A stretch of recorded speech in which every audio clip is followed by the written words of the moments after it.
Welcome to Fluent Phonics. Today, we will learn how to pronounce the word pernicious. Pernicious.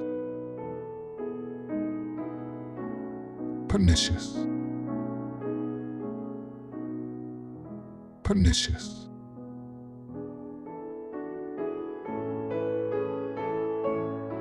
Here's an example of how one might use it in a sentence. Smoking is a pernicious habit that can lead to serious health problems. Pernicious means having a harmful or destructive effect, often in a gradual and subtle way, as exemplified by the detrimental impact of smoking on health.